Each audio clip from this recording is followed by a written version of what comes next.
Okay, so I'll call the meeting to order. Has everybody had a chance to look at the agenda?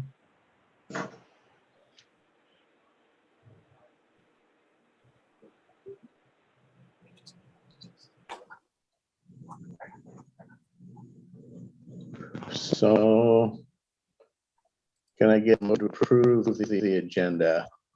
I'll make a motion to approve the agenda as published. Well, second. Okay, motion is second. All in favor? Aye. Aye. Opposed? Hearing none, we'll call that the agenda and we'll move on. Okay. Approval of meeting minutes from 6/23. Any changes or concerns about the minutes, the way they're published? Alan, I had to add Bill Lamons as a guest at the very top. That was the only change. Okay. Okay, do we have a motion to approve the minutes with that edit to add Bill Lamons? Also move. Okay, Second. motion is second. All in favor? Aye. Aye. Opposed? Hearing none, motion carries. Any public comment? There is nothing in the chat. Okay. Okay, we'll move to payables then. Has everybody had a chance to take a look at our payables? I'd make a motion to approve the payables as presented, Alan. Okay, we have a motion. A second. And a second. All in favor? Aye. Aye. Aye. Opposed? Hearing none, motion carries. Okay, item 6, relocation project timeline and update. Dave, is that you? Yeah, if you can pull up the document. Yeah, that's gonna be Deanna, and let me pull up the document real quick that was attached to it.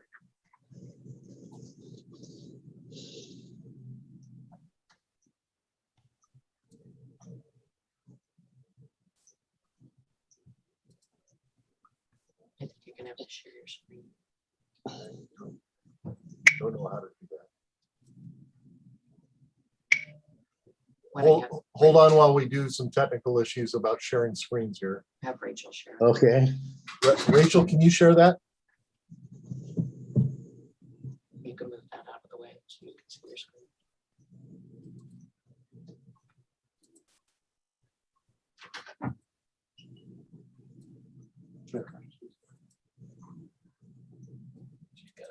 All right, Rachel's got it sharing, and Deanna's gonna go over the timeline. Okay, so we've started the procurement process on the technical equipment. Most of the items we were able to purchase off of co-op purchasing, state contracts and so forth. The items that were not available through a co-op type of purchase, we have reached out to 5 other vendors for quotes. So I'm working with More Power right now, going through those. This is just kind of a document that we use. We meet weekly with the consulting team. And this is kind of our schedule that we're looking at, which I wanted to share with the group so you kind of know where we're at and what our timeline is. And we hope to have delivery of all of the equipment, hardware and software that we need by early September.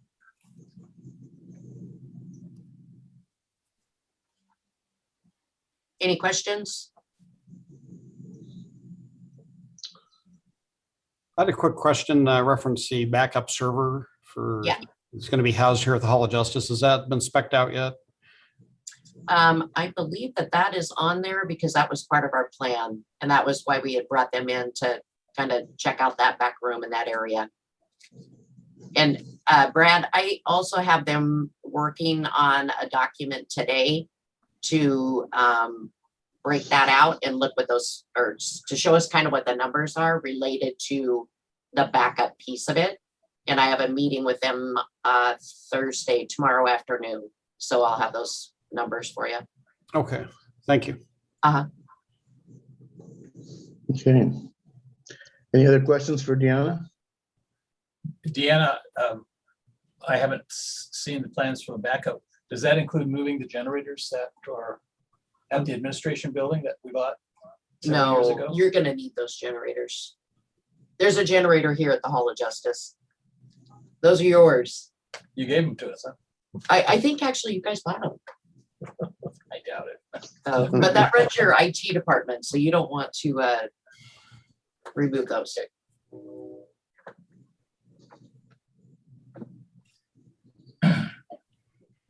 Okay. Moving along, then, law tax update. Yeah, we met yesterday. We're discussing some of the radio use guidelines update. That project's coming. We had a few topics to be covered under that. We discussed some of the radio events which we use to log when we're having coverage issues. Some of those things are going to be remedied with the Baker's Corner repeater that's going in. Some of the other events have been, they've all been reported to Dave Wireless. Dave asked us to discuss what he calls 911 abusers, when we get people who will repeatedly call in, sometimes dozens of times, for what is not an emergency on 911. Some of those cases can be, compiled and forwarded for charging as false reporting. Aaron Marthaler also shared Kelso's city ordinance on misuse of 911, and I sent that out to the group. So some of you guys in the city councils and commissioners may be getting approached about adopting a similar ordinance. We discussed the impacts on dispatch with some of the legislative changes, House Bill 1310 being a big one. There's likely going to be some things that we either respond to differently or do not respond to anymore. I think that's going to be best addressed by having the police chiefs and sheriff, Caspic, do a press release to cover those changes. And that'll kind of steer how the dispatchers handle those types of calls. We had an update about the GIS server with the new CAD system. I've talked to Tom Stoddard on that. It is almost done. And that will help us out with our form software as far as automatically validating the addresses in our reports and our name records. We discussed the emergency tones that are used. So for instance, if we have a call that is high priority, high risk call come out like a shooting, there's a series of sharp chirps on the radio that allow everybody to know to stop what they're doing and listen. I had a question about that from Kalama. And then we discussed the net motion topic. I know I've brought it up here before, so I won't rehash that. I'm still trying to get an update from our IT about setting up a demonstration server. I don't know if we're going to get to do that, but we are all very interested at this point in the net motion product over the current multi-IP product. And that is all I have for LawTech. Okay, thank you. Troy, if you haven't, I talked to Don Turrentine the other day, and he had mentioned that Clark County is using Duo and NetMotion together and it works fine. Yes. And that previously when it was a radio IP rather than a multi-IP, which now travels on cellular, that your coverage should be the same on NetMotion versus IP. So you might want to reach out to him and, Yeah, we've talked. okay, Anecdotally, I can see a whole lot of benefits to going with NetMotion. The waiting for a demonstration server set up, and I know that there's a lot of technical things that I don't know how to do that would be required to set that up. But already I've seen a lot of things that on our end as users that would be improved by using NetMotion. It's good to know that other PSAPs like Clark County are using it. I think for us, like when we dock our computers, we're having multi-IP cause problems where sometimes we have to turn it off because it won't let us get to the county network inside the hall. So I'm trying to get an answer for you. I know that I've kind of been your go-between with our IT, but I'm gonna have to follow up. It's been week before last since I last reached out about it. I haven't gotten an update yet. okay, thank you. Sounds good. Okay, any other questions for Troy? Okay. Move along to the fire TAC update. Fire TAC has not met. They were going to meet next month, but with vacations and quite a few of them out on MOBs, they decided to postpone until September 13th. And I think they had 4 or 5 things that are on their agenda to discuss. Okay. All right. Well, Dave, it looks like we're up for the director's report then. All right, very good. Starting out with the staffing update. Our staffing holds steady at 16 dispatchers and 2 trainees. 1 is still off on long-term illness. We look to have 6 trainees in our dispatcher academy school that we've got scheduled to start on July 26. That should help out the staffing problem, but there's like about a 8-month lag when that happens because it takes that long to train people. Climate and culture, we're moving on. We've had some trying times in the past few weeks because of the lack of staffing. That obviously causes overtime with our authorized strength at 23. Obviously, when we've got 16 dispatchers and 2 of them being trainees, it does cause some trying times on the overtime. There's also a heat wave that took out the air conditioning here at the Hall of Justice. That was a couple of weeks ago. The compressor's down and we're waiting for a bid on the fix. This has made it necessary to have some makeshift cooling systems in here. We got fans and a swamp cooler. It's not really the best environment to dispatch in, and you know we're a 24-hour operation, so we have made some phone calls to see what it is that we can get some emergency dispensation to get this bid to fix the air conditioning here. Luckily, it's only been in the 80s on the outside, so we are trying to keep that up to date. And anybody that comes down here and visits, welcome to humidity and that sort of stuff. Facility update. Tomorrow I have the security firm that is scoping out the camera location with me at the normal Thursday site walkthrough that I do. And that'll give us an estimate so that the board can look at whether or not the camera should be installed for the remainder of the construction site. The first shipment of framing lumber has arrived and the framing will commence probably next week. Our lumber shipments will follow as they're able to fulfill the orders. And everybody knows on my last update that that lumber pricing has kind of gone through the roof. So they've been holding off on orders until they can get the price down to a certain reasonable price. The contractor continues to report that the facility will be completed by July 4th of 2022. Or January 4th. That's, you know, I'm only reading with my glasses here. Sorry about that. January 4th. Radio infrastructure. So Generally, the microwave links have continued to be somewhat stable since the major problems that we had in April. Going specifically through some of the radio connections, the Kalama radio connection, that testing did fail a month or so ago. So we've moved the antennas at the Hall of Justice Tower to minimize the interaction on the tower. Day Wireless confirmed programming changes that needed to do with the provider on the radio that was provided.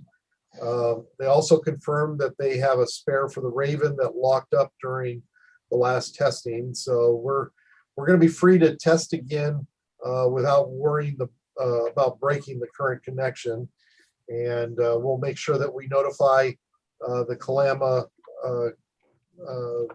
entities before we do that testing. Spelei, we did repair a microwave at Spelei to Davis a couple of weeks ago. Let's see, the Hall of Justice, this is the one that we've been waiting for the last couple of months. The backdated order on replacement parts has finally arrived, and they're going to begin work within the next week or so. Parts are now in at the Hall of Justice to the Rainier Link. They're going to stage in shop this week, and they'll need to schedule a dispatch outage to replace the problem, and it's going to be a total outage on main resources. So we need a really tight plan to minimize the testing. So we'll let everybody know what's going to go on, and we'll try to do that at times that will be as convenient as possible to us. Castle Rock High Tower, the building permit was granted and the electrical permit is still pending. The Castle Rock radio issues that I brought up about a month ago, it was at mile marker number 49. We've been having people, that's on County Main. We had people switching to LTAC if they had problems.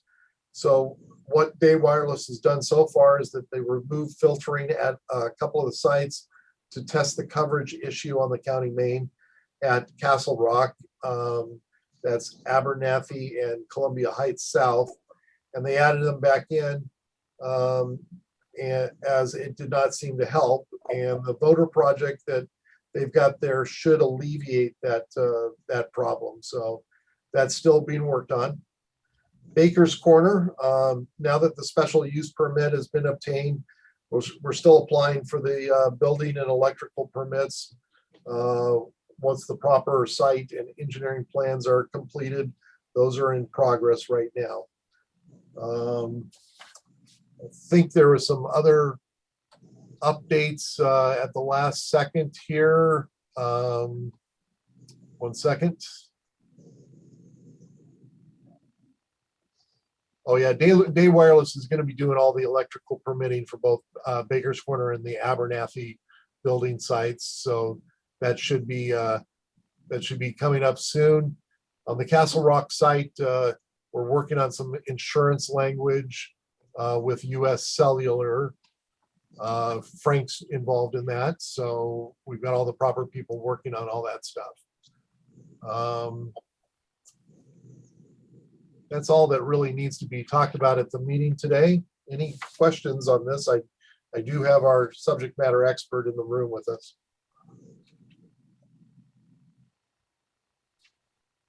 All right, moving on to, what's that? I'm not hearing any, so. Okay. Then moving on to analytics. We're currently answering for the month of June at 95.25%, which is over our goal of 95% within 10 seconds. As everybody knows, the summer does become difficult because the call volume does go up. And July, we're experiencing the 4th of July hit that we had. So hopefully the rest of July will make up for that. We're still in the 91% range right at the moment for July. So hopefully the rest of the month will make up for that and get it back up to the 95% for the month. So that's going to conclude the director's report. If anybody's got any questions. Okay, any questions for Dave? Okay, hearing none, we'll move on. Any old business we need to go over? Alan, I don't know if it's really old business, but I'd like to bring greetings from Joe. But he's in the middle of his fly fishing vacation in Western Montana, so he's not been in communication with us. That's why I'm here today. Yeah, I had a chance to talk to him briefly Monday while I was on my way down here to Trout Lake, so. But I just returned from a national conference of counties back east, and the discussion was all about ARPA funds. The $21 million that Cowlitz County has received. And they emphasized over and over again that it is for two main goals: mitigation of the impacts of COVID on governmental operations, as well as economic recovery, getting people back to work. So if there are any delays because of a lack of resources in the construction project going forward, and it sounded like maybe there'd been a slowdown, there's money available to compensate, to get people back to work. And part of the mitigation is premium pay. And I think your employees certainly qualify for that as a consideration because of the extraordinary stress and strain that COVID has presented to handling dispatch. So if you haven't been considering making a request to the county, I certainly would encourage 911 to do that. There should be some money available. And any way to alleviate additional costs that might be built into your annual fees to the member agencies, we might be able to pull that out and compensate from the ARPA funds. So we're just beginning to hold hearings on how to spend that $21 million. You cannot get it all, however. That's never minded of you. Okay, well, I appreciate that. I'm sure that Dave will stay on top of that. We can always use some financial relief wherever we can find it. I'm already plugged into it right now. I figured you were. Okay, thank you, Dennis. Okay, we're up to the executive session, and Frank, I'm not sure what the best terminology is for the legalities of our executive session. Can you help us out there? You bet. Thank you. I have requested an executive session. The basis is legal discussion with legal counsel about legal risk of current or proposed action. That's RCW 42.30.1101 parens I. And I have the approval from both Joe and Dave, and I'm estimating that initially I'll only need about 10 minutes. Okay. All right. So let's move into the executive session. And Rachel, can you put us in that breakout room you were talking about? Yes. You should all see an option to join a room now.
Do you guys need more time, Frank?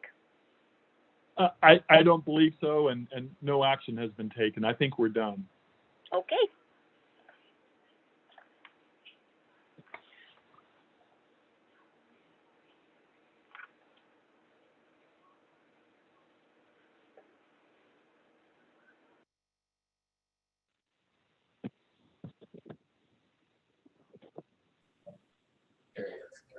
Ellen, you're muted. I guess it did that automatically. Thank you for pointing that out. Okay, I think we're back on. So we are now out of executive session. Any further business needs to come before the board?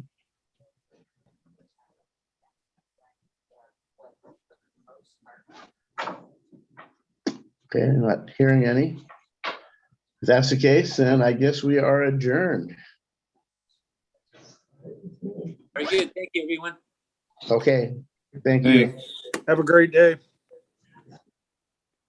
Have a good Okay, one. bye-bye. Bye-bye.